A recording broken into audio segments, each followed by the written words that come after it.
إن الحمد لله نحمده ونستعينه ونستغفره ونؤمن به ونتوكل عليه ونعوذ بالله من شرور أنفسنا ومن سيئات أعمالنا من يهده الله فلا مضل له ومن يضلل فلا هادي له ونشهد أن لا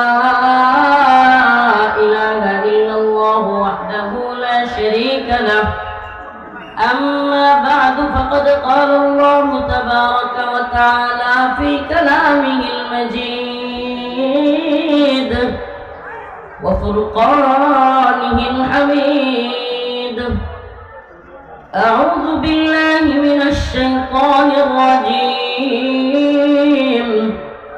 بسم الله الرحمن الرحيم لتجدن أشد الناس عداوة للذين آمنوا اليهود والذين أشركوا صدق الله مولانا العظيم وصدق رسوله النبي الكريم ونحن على ذلك من الشاهدين والشاكرين والحمد لله رب العالمين দারুন নাজাত আল ইসলামিয়া মাদ্রাসা বালক বালিকা শাখার উদ্যোগে আয়োজিত ছাত্রদের পাগড়ি প্রদান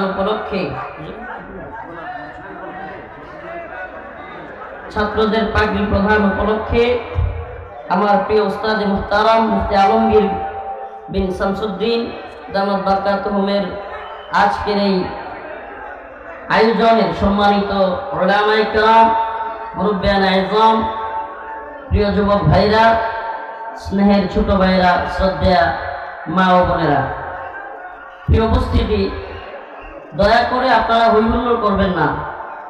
অনেক লোক হওয়ার কারণে এবং সংকীর্ণ জায়গা, যদিও জায়গাটা মোটামুটি বড়ই, কিন্তু শিল্প এলাকা হওয়ায়, প্রচুর লোক হওয়ায় জায়গা দেওয়া খুবই মুশকিল। দয়া করে আপনারা যে যেভাবে আছেন, এই যে বাবা ঝগড়া না করে যে যেভাবে দাঁড়ায় আছেন, এখানে ঝগড়া করতে আসেন নাই, কোরআন সুন্নাহ থেকে আলেমদের মুখ থেকে কথা শুনতে আসছেন, ঝগড়া করতে এখানে আসেন নাই। আপনাদের উপস্থিতি, আপনাদের জয় উল্লাস কিংবা আপনাদের এই ধ্বনিতে আপনারা যদি মনে করেন আমরা একবারে খুশিতে গদগদ হয়ে যাই, একটু ভুল হবে বিষয়টা। আপনাদের এই ইমানি চেতনা বা জজবা দেখে যেমন খুশি হই, তেমন আফসোসও লাগে যে এই পাশেই ছিলাম, একেবারে পাশে। এই মাইকের আওয়াজ, আমি যেখানে ছিলাম 32টা মাস মাইকের আওয়াজ ওখানে যাচ্ছে। তো আমরা জানি যে দিন শেষে দিনের জন্য জুলুমের শিকার হলে পাশে কেউ থাকে না, এটা আমরা জানি। অতএব আপনাদের এই আয়োজন, আপনাদের এই জজবা কিংবা আপনাদের এই অমুক হুজুর আসছে, অমুক হুজুরের আগমন, এটা যদি আল্লাহর জন্য হয় তাইলে আলহামদুলিল্লাহ, আর যদি ব্যক্তির জন্য হয় ফায়দা নেই, এটা মনে রাখবেন। দীর্ঘদিন এখানে ছিলাম, এখানে শুধু আমি না, বাংলাদেশের সবচাইতে বড় আলেমরাও এখানে ছিলেন। আমি নাম বললে নামের লিস্টটি বড়, একেবারে অনেক বড় হবে। আল্লাহ পাক যেন নতুন করে আর স্বৈরাচার বা জালেম এদেশে তৈরি না করেন।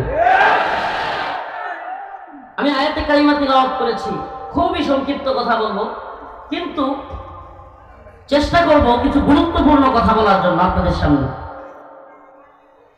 উচিত তো অনেক কথা বলা, সোয়েটার ফ্যাক্টরি, গার্মেন্টস ফ্যাক্টরি, এই সব জায়গায় কি কি সমস্যা এবং তার করণীয় কি, এসব নিয়ে কথা বলা উচিত, কিন্তু এগুলো নিয়ে কথা বলবার সময় নেই। জাতীয় আন্তর্জাতিক ইস্যুগুলোর কারণে এই সমস্ত বিষয় নিয়ে কথা বলবার সময় পাচ্ছি না। বাকি কথা হবে মা বোনদেরকে পর্দায় রাখা এবং এই শিল্পাঞ্চলগুলোতে গালাগালি, যারা সিনিয়র আছে তাদের জুনিয়রদের প্রতি গালাগালি, এগুলো বন্ধ হওয়া দরকার। এবং মা বোনদের অবাধে চলাচল এবং অবাধে আল্লাহ মাফ করুন যৌন মিলন এবং বিবাহ বহির্ভূত সম্পর্ক, এগুলো বন্ধ হওয়া উচিত। এই দুইটা কথা খোলাসা মুখতাসার কথা বললাম, এই সমস্যাগুলো বেশি শিল্পাঞ্চলগুলোতে। যাই হোক, মূল কথায় ফিরে আসি। যেই কথাগুলো জাতীয় এবং আন্তর্জাতিক, যেই কথাগুলো আমাদের খুবই মনোযোগ সহকারে শোনা এবং জানা উচিত, এবং এই কথাগুলো শুধুমাত্র আপনাদের উদ্দেশ্যেই নয়, এই মিডিয়ার মাধ্যমে আমার গোটা জাতির কাছে পৌঁছানো খুবই জরুরি। কেন জরুরি? আজকে আমরা তথাকথিত গণতান্ত্রিক সেকুলার ইসলাম, সেকুলার দলগুলো তো আছেই, অনেক ইসলামিক দলগুলোর কিংবা এই রাষ্ট্রের দায়িত্বশীলদের অনেকদের মধ্যে আমরা প্রকৃতপক্ষে দেশের প্রতি ভালোবাসা কিংবা ইসলাম এবং ঈমানের প্রতি ভালোবাসা খুবই কমই দেখতে পাই। এটা আমি খুব ভালো করে জেনে শুনে এদেশের সকল রাজনৈতিক অরাজনৈতিক বড় ছোট দলগুলোর শীর্ষস্থানীয় নেতৃবৃন্দের সাথে কথা বলে এবং এদের সাথে বসে বুঝে শুনে তারপরে দায়িত্ব নিয়ে আমি কথাগুলো বলছি। বুঝে শুনে বলতেছি, পকেট আর পেটের দান্দা ছাড়া রাজনীতি করা ব্যক্তিদের বড় অভাব এদেশে। জাতীয় আন্তর্জাতিক ষড়যন্ত্রের ব্যাপারে খুবই উদাসীন এরা। এরা এক একজন কিভাবে ক্ষমতায় যাওয়া যায় এটার জন্য উঠে পড়ে লেগে আছে। কিন্তু জাতি কোন জায়গায় সবচাইতে বেশি সজাগ থাকা দরকার, জাতিকে ঐক্যবদ্ধ করা দরকার, সেই জায়গাগুলোতে আজকে ঐক্যবদ্ধ না হয়ে আমরা আজকে ঐক্যহীনতায় ভুগতেছি। আজকে যে যার মতো করে স্বার্থ হাসিলের জন্য এক একজন এক এক দিকে ছুটছি, নিজের স্বার্থ হাসিল হয়ে যাচ্ছে। তো আলহামদুলিল্লাহ মনে করতেছি দেশ স্বাধীন, আমি আমার স্বার্থ হাসিল করতে পারলাম। কিন্তু এ ভূখণ্ডের উপরে সাম্রাজ্যবাদী মার্কিনদের থাবা অব্যাহত আছে, অব্যাহত আছে। সাম্রাজ্যবাদী, নব্য সাম্রাজ্যবাদী, হিন্দুত্ববাদী তাগুতি শক্তির বিভিন্ন ধরনের সাম্রাজ্যবাদীরা আজকে আমার বাংলাদেশে এই হাসিনা পরবর্তী সময়ে একটা দৃষ্টিকে নিক্ষেপ করেছে। এখান থেকে তাদের কি স্বার্থ হাসিল করা যায়? আপনারা অনেকেই খবর নিচ্ছেন কিনা জানি না, পার্বত্য চট্টগ্রামের অবস্থা খুবই ভয়াবহ, এই ভূখণ্ডের অবস্থা খুবই ভয়াবহ।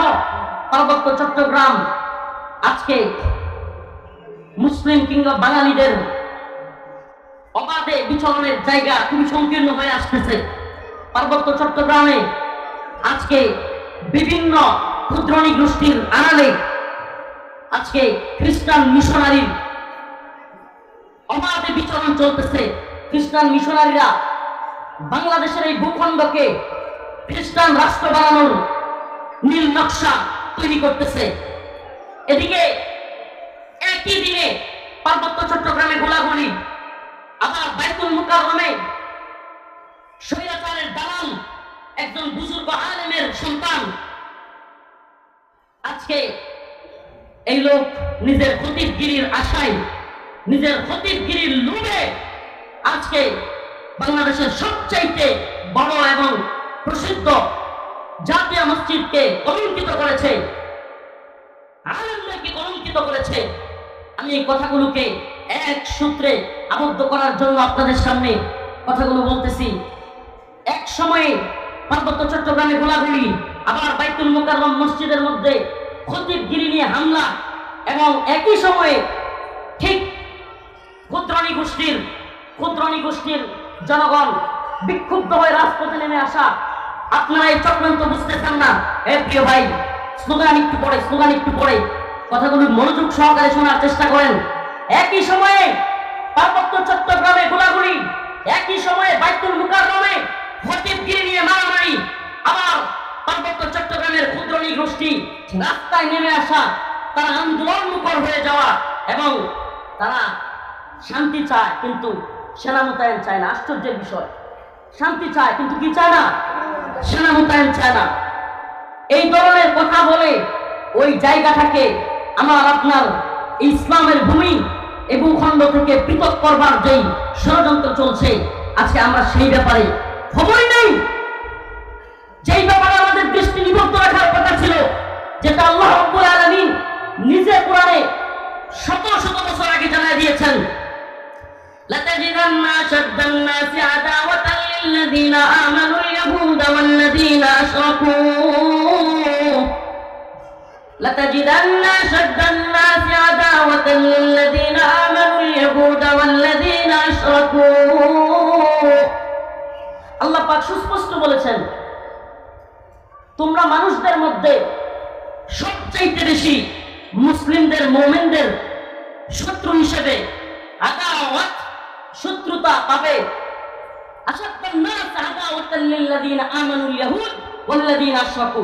এদের এক দলের নাম হলো ইহুদি, আরেক দলের নাম হলো মুশরিক।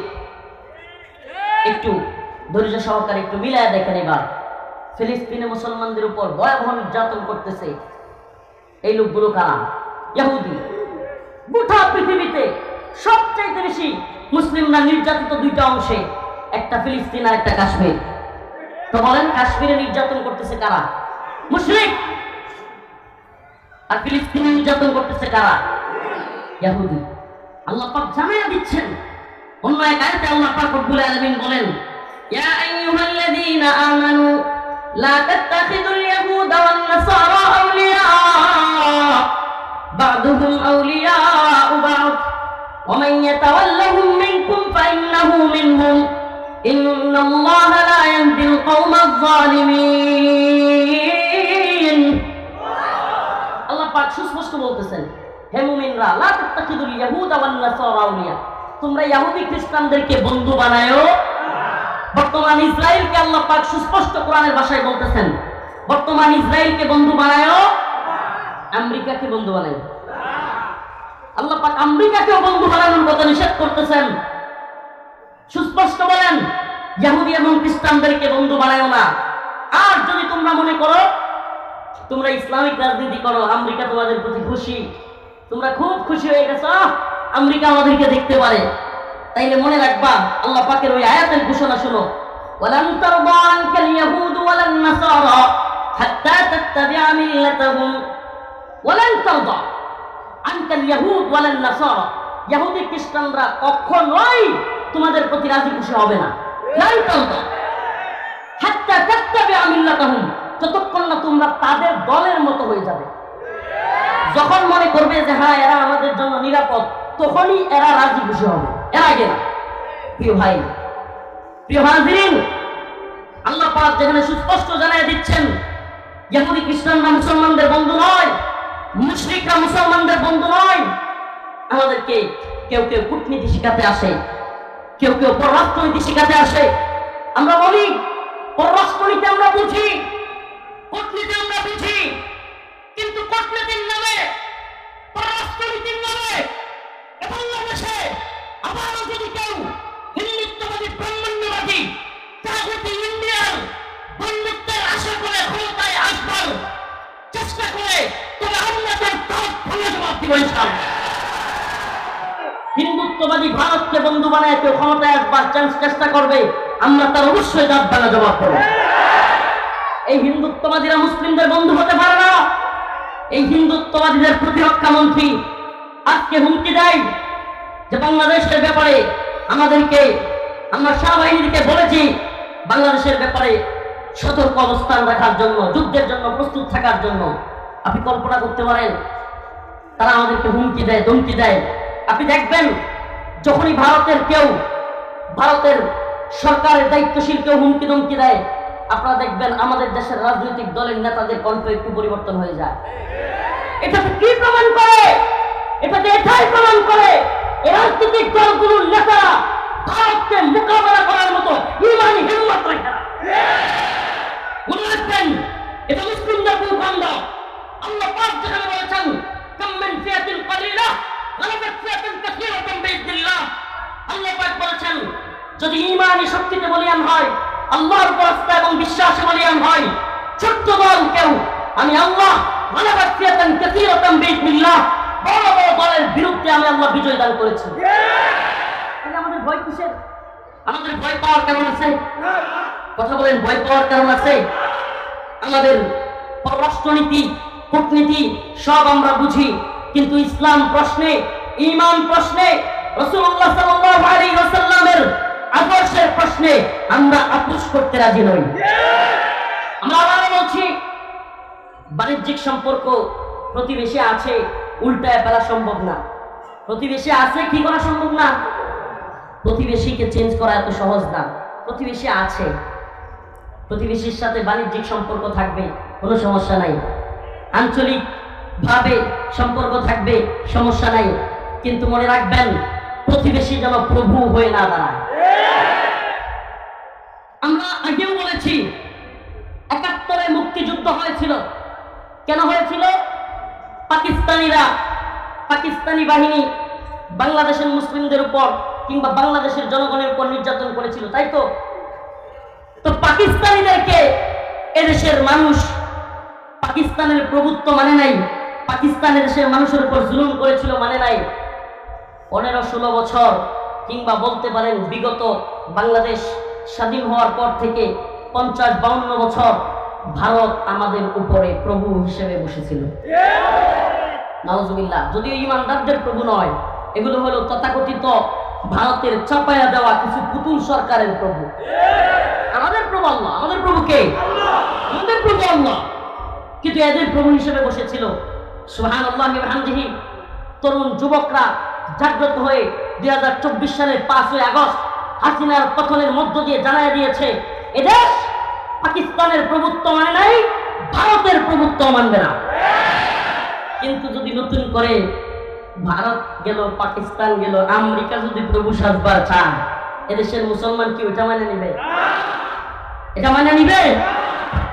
আমেরিকা যদি স্বপ্ন দেখে যে বাংলাদেশে এখন আমরা আধিপত্য বিস্তার করব এবং বাংলাদেশের বর্তমান সরকার আমাদের পক্ষে থাকবে এবং তাদেরকে দিয়ে আমরা যা তা করব, মনে রাখবেন, আমি এই ২০২৪ সালে হাসিনা পতনের মধ্য দিয়ে যতটুকু খুশি হয়েছি, তার চাইতেও অনেক বেশি আমার ভালো লেগেছে এবং খুশি হয়েছি, হাসিনা যাওয়ার চাইতেও বেশি খুশি হয়েছি এই বাংলাদেশের যুবক তরুণেরা বন্দুকের নলার সামনে বুক পাতে দিতে শিখছে। আমার কাছে অনেক ভালো লেগেছে। এটা আমাদেরকে ঈমানি চেতনাকে আরো বেগবান করবার শিক্ষা দেয় এবং এই বুলেটের সামনে পরোয়া না করবার যে শিক্ষা, এটা আমাদেরকে বলে দেয় আগামী দিনে বাংলাদেশে পাকিস্তানের দালালি যেমনিভাবে চলে নাই, ভারতের দালালি যেমনিভাবে টিকে নাই, আমেরিকা কিংবা পুরো সাম্রাজ্যবাদের দালালি এদেশে টিকতে পারে না। ক্ষমতার বাগবাটোয়ারা করবেন, আমরা ক্ষমতার পাগল নই। আমাদের একটাই আশা, আমাদের একটাই স্বপ্ন, এলায়ে কালিমাতুল্লাহ। আমাদের স্বপ্ন একটাই। এই তন্ত্রমন্ত্র দিয়ে আমরা কোনো আশা দেখি না। আমরা জানি হাসিনা সরকারের অধীনে এটা কি যেমনিভাবে হতাশ হয়েছে, আমরা এটাও জানি এই সরকার দিয়েও মানুষ হতাশ হবে, তারপর সরকার দিয়েও মানুষ হতাশ হবে, কারণ তন্ত্রমন্ত্রের সরকার দিয়ে ন্যায় ইনসাফ প্রতিষ্ঠা হতে পারে না। এটা লিখে রাখেন, লিখে রাখেন। কোরআন সুন্নাহ অনুযায়ী রাষ্ট্র ব্যবস্থা ব্যতীত, ইসলামী খিলাফত ব্যতীত, ইসলামী শরিয়া ব্যতীত মুসলমানদের শান্তি প্রতিষ্ঠা হতে পারে না। এটা লিখে রাখেন। তো আমরা জানি, কিন্তু আমরা হতাশ সবার নই, আমরা হতাশ সবার নই। আমরা তো বলতে চাই, এদেশে যদি কেউ মাও সেতুংয়ের মতবাদের স্বপ্ন দেখে, লেনিনের মতবাদের স্বপ্ন দেখে, এদেশে যদি কেউ আব্রাহাম লিঙ্কনের মতবাদের প্রতিষ্ঠার স্বপ্ন দেখে, তবে আমরাও খিলাফার স্বপ্ন দেখি, আমরা শরিয়ার স্বপ্ন দেখি। তুমি তোমারটা যদি বলতে পারো, আমি আমারটা কেন বলতে পারবো? তোমারটা বলার স্বাধীনতা থাকলে আমারটা বললে তুমি জঙ্গিবাদ বলবা, আমিও তোমাকে বলবো তুমি আমেরিকা ইন্ডিয়া দাঁড়া। তুমি যদি আমাকে মৌলবাদী বলো, তুমি যদি আমাকে জঙ্গিবাদী বলো, তবে মনে রাখো তোমার মৌলবাদী জঙ্গিবাদী বলায় আমার কোনো কিছু যায় আসে না। শত্রু মিত্র চেনো, শত্রু মিত্র চেনবার চেষ্টা করো। মুসলমান, ভালোবাসা আল্লাহর জন্য হতে হবে। কার জন্য? ঘৃণা হবে কার জন্য? আল্লাহর জন্য হতে হবে। মনে রাখবেন, মনে রাখবেন, যদি আল্লাহর জন্য ভালোবাসা না হয়, দ্বীনের জন্য ভালোবাসা না হয়, ঈমানের জন্য ভালোবাসা না হয়, তবে সেই ভালোবাসা মূল্যহীন। সেই ভালোবাসা কি? আপনারা দেখেছিলেন, আপনাদের মনে থাকবার কথা, ভারতের এক কুখ্যাত নারী নূপুর শর্মা আমার নবীকে নিয়ে কটূক্তি করেছিল। বাংলাদেশের কোনো একটা থানায় আওয়ামী লীগ, ছাত্রলীগ, যুবলীগ বলতে পারবেন, দেখাতে পারবেন একটা থানার ইউনিট নূপুর শর্মা ইস্যুতে আন্দোলন করছে? করেছিল? করে নাই। কিন্তু ফিলিস্তিনে যখন ইসরায়েলের হামলা করলো, ছাত্রলীগের ব্যানার নিয়ে ফিলিস্তিনের পক্ষে নেমে গেল। রাজনীতি বুঝেন? কারণ কি? কারণ হাসিনা সরকারকে আমেরিকা ফেলতে চাচ্ছে। কারা? এখন ইসরায়েলের পক্ষ নিয়েছে আমেরিকা। দুয়ে দুয়ে সাইড মিলাইতেছি, বুঝতেছেন? মানে ইসরায়েলের পক্ষ নিছে কারা? আমেরিকা। এখন ফিলিস্তিনের পক্ষ যদি আমরা নেই, আমরা কার বিপক্ষে গেলাম? আমেরিকার বিরুদ্ধে। কথা বুঝছেন নি? রাজনীতিটা কি সূক্ষ্মভাবে করছে? এটা কি ফিলিস্তিনের মুসলমানদের দরদ, নাকি ইসরায়েল এবং আমেরিকার বিরুদ্ধে যাওয়া? যদি প্রকৃত দরদ থাকতো, ইমানের প্রতি, রসুলের প্রতি ভালোবাসা থাকতো, তাহলে রসুলকে যে কটূক্তি করেছে তার বিরুদ্ধে অবস্থান নিত কি নিত না? ভারতের হওয়ার কারণে তাদের নেতারা বলে দিয়েছে সাবধান, ভারত ইস্যুতে আন্দোলনে নামা যাবে না। তাদের এক কুখ্যাত আব্দুল শৈতান, এটার নাম আব্দুল মুমিন, কিন্তু আমি বলি এটা আব্দুল শৈতান। মনে আছে পররাষ্ট্রমন্ত্রী আব্দুল শৈতানের নাম মনে আছে? এই আব্দুল শৈতান ভয়ঙ্কর একটা কথা বলেছিল। মিডিয়া যেটাকে ভয়ঙ্কর ভাবে দেখাইছে যে আমি ভারতবর্ষের সরকারকে বলেছি ভারতবর্ষের সরকার যেন হাসিনা সরকারকে ক্ষমতায় রাখে। মিডিয়া কিন্তু এটাই দেখাইছে। কি করছে? কিন্তু আরো ভয়ঙ্কর একটা কথা বলেছিল, সেটা হলো ভারতে একজন ভদ্র মহিলা, নাউজুবিল্লাহ, ভদ্র মহিলা একটা কথা বলে ফেলেছিল, আমরা বাংলাদেশে সেই ব্যাপারে আন্দোলন হতে দেই নাই। বলছিল কি বলে নাই? আমাকে বলেন, আল্লাহর নবীকে নিয়ে কটূক্তি করেছে আর সে বলতেছে আমরা আন্দোলন হতে, আমরা মিডিয়ায় প্রচার হতে। কত বড় ভণ্ড দেখছেন এদের মনে। তাইলে রসুলের প্রতি ভালোবাসা আছে? ইসলামী শরিয়ায় এটা কথা খুব ভালোভাবে জেনে রাখেন, সমস্ত ইমাম একমত, সমস্ত ইমাম একমত, যদি কেউ রাসূলুল্লাহ সাল্লাল্লাহু আলাইহি ওয়াসাল্লামকে নিয়ে কটূক্তি করে, ইসলামী শরিয়ায় তার একমাত্র শাস্তি হচ্ছে ওয়াজিবুল কতল। মান সাব্বা নাবিয়ান ফাকতুলু, তার শাস্তি হলো কল্লা থেকে, ধর থেকে কল্লাকে আলাদা করে ফেলা। এটা ইসলামী শরিয়ার শাস্তি। এই ব্যাপারে সমস্ত ইমাম একমত। হালকা মাতাল একটু আছে এই ব্যাপারে। যদি তওবা করে, কোন কোন ইমাম বলেন তওবা করলেও তার তওবা কবুল করা হবে না। আল্লাহ পাক আখিরাতে তাকে তওবা কবুল করে ক্ষমা করে দিতে পারেন, এটা আল্লাহর ইচ্ছা, কিন্তু দুনিয়ায় তার তওবা কবুল করা হবে। তাইলে আল্লাহর নবীকে কটূক্তি করেছে, এর চাইতে বড় ইস্যু কি হইতে পারে? আমরা রাজনীতি বুঝি, আবার বলতেছি পররাষ্ট্রনীতিও বুঝি, আমরা বিশ্ব কি বলবে, বৈশ্বিক পরিস্থিতি কি, বিশ্ব মরণরা কি বলবে, এগুলো সব জানি। কিন্তু রসুলকে নিয়ে কেউ কথা বললে, কটূক্তি করলে, তখন রাজনীতি, অর্থনীতি, বহির্বিশ্ব এগুলো তাকায় দেখবার সময় আমাদের থাকে না। রসুলের ভালোবাসায় আজকে অনেকের খবরই নাই। আজকে শাহবাগের নাস্তিকদের পক্ষ নেওয়া সেই নাস্তিক প্রেমী মৌলবী, পক্ষে তার পেটের দান্দাবাজ ফরিদউদ্দিন মাসউদ, এই ব্যক্তিটার পক্ষে মুখ পাওয়া যায়, আশ্চর্য লাগে। অথচ ইমানের দাবিতে রাসূলুল্লাহ সাল্লাল্লাহু আলাইহি ওয়াসাল্লামের ভালোবাসায় ব্লগার রাজীব, অভিজিৎ রায়, ফয়সাল আরিফিন দীপন, ওয়াসিকুর রহমান বাবু সহ 13 সালে একের পর এক নবীকে নিয়ে কটূক্তিকারী এই নাস্তিক শায়তানগুলো যখন রসুলকে নিয়ে কটূক্তি করতেছিল, গালি দিতেছিল, আম্মাজানদের চরিত্র হানি করতেছিল, আমার কিছু ভাইরা তাদের বিরুদ্ধে দাঁড়ায় গেল, তাদের বিরুদ্ধে প্রতিবাদ করলো, ফেসবুক অনলাইনে লেখালেখি করলো। আজকে হাসিনা তো চলে গেল, কিন্তু আজও পর্যন্ত আমার সেই শায়তান বিরোধী ভাইগুলো, আমার সেই ইশকে নবীর দাবিতে আশিক রাসূলগুলো এখনো এখানে বন্দী অবস্থায় বছর পর বছর পরে আছে। দেখলাম না একদিন, আজকে আপনি একজন সিনিয়র দলের এত বড় লিডার হয়ে আপনাদেরকে ভালোবাসি, তবুও কথাগুলো বলতে বাধ্য হচ্ছি। আজকে শাহবাগ প্রেমী ওই নাস্তিকদের পক্ষ অবলম্বনকারী এই কুখ্যাত ফরিদউদ্দিন মাসউদের পক্ষ নেন। ফরিদউদ্দিন মাসউদকে বাঁচানোর জন্য তাকে আল্লামা বানায় দিচ্ছেন। এই ব্যক্তিটা আল্লামা সাইদি রাহিমাহুল্লাহ ফাঁসি দাবি করেছিল। এই সেই বিখ্যাত ব্যক্তি মনে আছে আপনাদের? শাহবাগে গিয়া আল্লামা সাইদি রাহিমাহুল্লাহ যেই মানুষটা মাজলুম তার বিরুদ্ধে ফাঁসির দাবি করা, ফরিদউদ্দিন মাসউদের পক্ষ নেন। ফরিদউদ্দিন মাসউদের পক্ষ নিয়া তালয় পরিচয় দিয়া থানা ঘেরাও করবেন। তারপরে বলেন যারা ফরিদউদ্দিন মাসউদের বিরুদ্ধে তারা নাকি ইসলাম বিদ্বেষী। নাউজুবিল্লাহ। আরে ফরিদউদ্দিন মাসউদ নিজেই তো ইসলাম বিদ্বেষী। যে ব্যক্তি আল্লামা সাইদি রাহিমাহুল্লাহর ফাঁসি দাবি করে, যে ব্যক্তি 1 লক্ষ মুফতির ফতোয়া তৈরি করে জিহাদের বিরুদ্ধে অবস্থান নেয়, এ ব্যক্তি নিজের ঈমান নিয়েই তো টানা যায়। আর সেই ব্যক্তিকে নিয়ে আজকে এত বড় জজবা দেখান, হুঙ্কার দেখান, অথচ ইশক নবীর দাবিতে আল্লাহ কসম আল্লাহর কোন পীর, কোন মুফতি, কোন শাইখুল হাদিস, কোন বড় বড় আলেম আল্লাহর কাছে জবাব দিতে পারবে না। ইশক নবীর দাবিতে বছরকে বছর কারাবন্দী অবস্থায় আমার ভাই আরাফাত, আমার ভাই সাইদুর, আমার ভাই আব্দুস সবুর, আমার ভাই আরিফ সহ আমার ভাই আসাদ, কতগুলো নাম বলবো।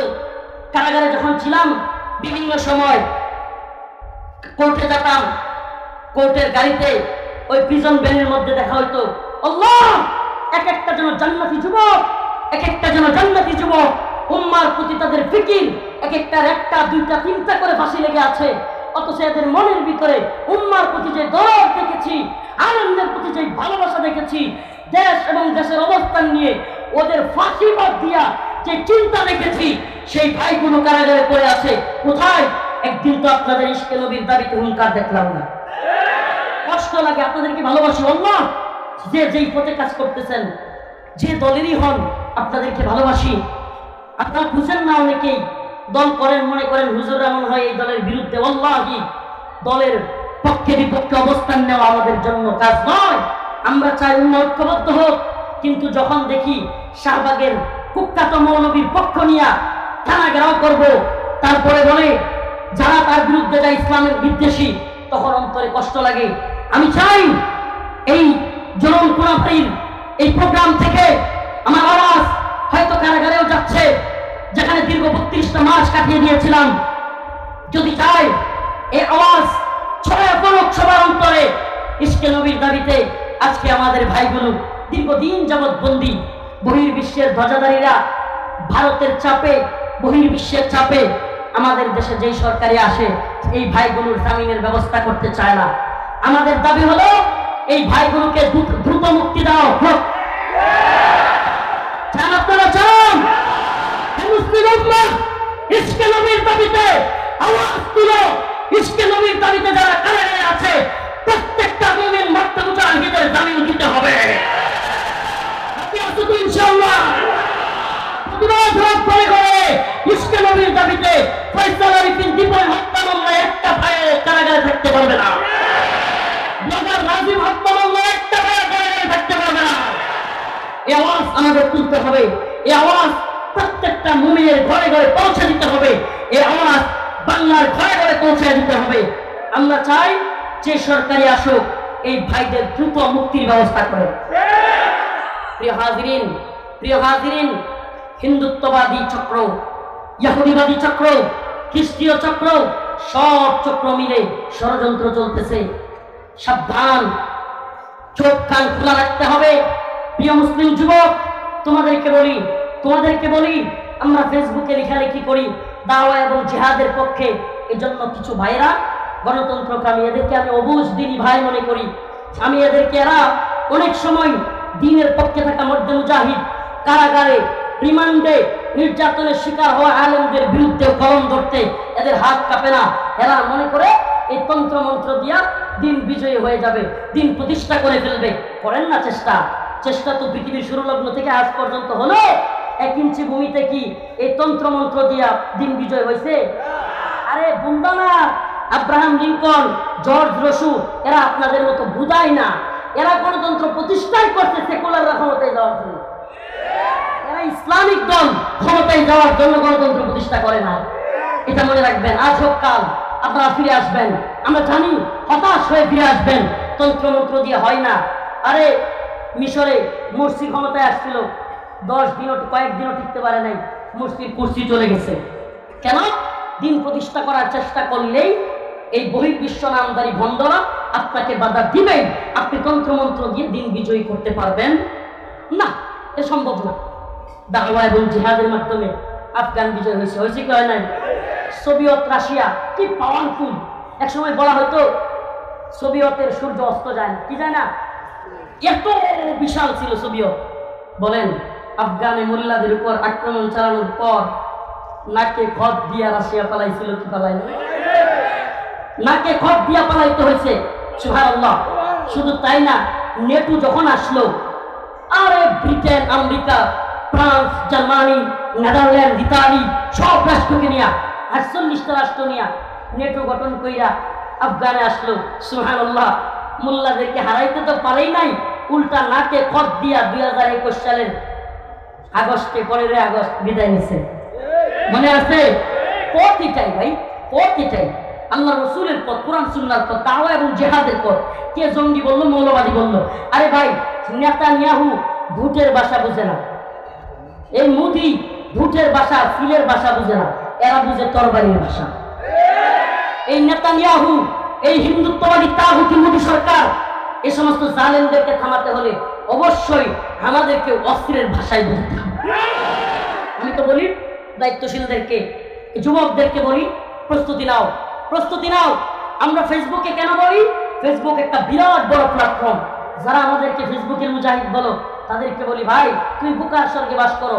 জালেমরা হঠাৎ করে আন্দোলন চাঙ্গা হইলে ফেসবুক বন্ধ করে দিত না। কেন ফেসবুক বন্ধ করে দেয়? কেন ফেসবুক বন্ধ করে দেয়? কারণ ফেসবুক একটা বিরাট বড় প্ল্যাটফর্ম। এখানে আন্দোলন চাঙ্গা হলেই অফলাইনেও রাজপথেও আন্দোলন কি হয়ে যায়? চাঙ্গা হয়ে যায়। তুমি আমাকে ফেসবুকের মুজাহিদ বলো, মনে রাখবা ফেসবুক একটা বিরাট বড় দাওয়াতি প্ল্যাটফর্ম। ফেসবুকে তুমি গণতন্ত্রের কথা বলো, আমি জিহাদের কথা বললে তোমার গায়ে জ্বলে কেন? তুমি কি জিহাদ পছন্দ করো? তাহলে তো তুমি কোরআনকে পছন্দ করো। কোরআনের শত শত আয়াত জিহাদের। আমরা ফেসবুকেও দাওয়াত এবং জিহাদের দাওয়াত দিয়ে যাব। কেন?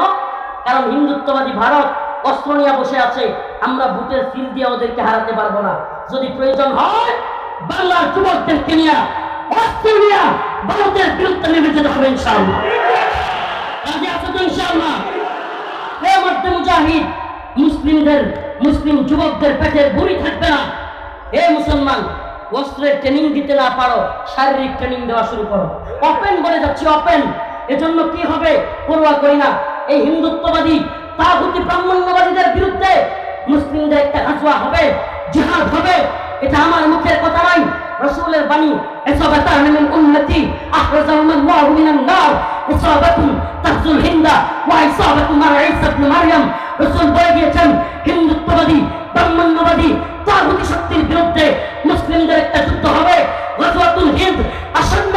হও মুসলিম যুবক, তৈরি হও। রাসূল বলে গিয়েছেন সেই যুদ্ধে হিন্দুত্ববাদীরা পরাজিত হবে। শুধু পরাজিতই হবে না, মুসলিম যুবকরা হিন্দুত্ববাদী নেতাদের কল্লা ধরে ধরে টেনে হিঁচড়ে বাইতুল মাকদিসের দিকে নিয়ে যাবে ইনশাআল্লাহ। তৈরি আছো তো ইনশাআল্লাহ? আমরা সেই দাওয়াত এবং জিহাদের পক্ষে কাজ করি। আমি তো বলি যুবকদের এখন থেকে ট্রেনিং দেওয়া দরকার। ওরা আমাদেরকে ভয় দেখাবে, আমরাও তৈরি থাকবো, ইমানি বলে বলিয়ান হব। আবারও বলি যেই জাতি বুলেটের সামনে দাঁড়াতে শিখে গেছে সেই জাতিকে ভয় দেখায় আর লাভ নেই। আল্লাহ পাক আমাদের সবাইকে কোরআন সুন্নাহ অনুযায়ী দাওয়াত এবং জিহাদের পথে পরিচালিত করুন। সবাই বলেন আমিন।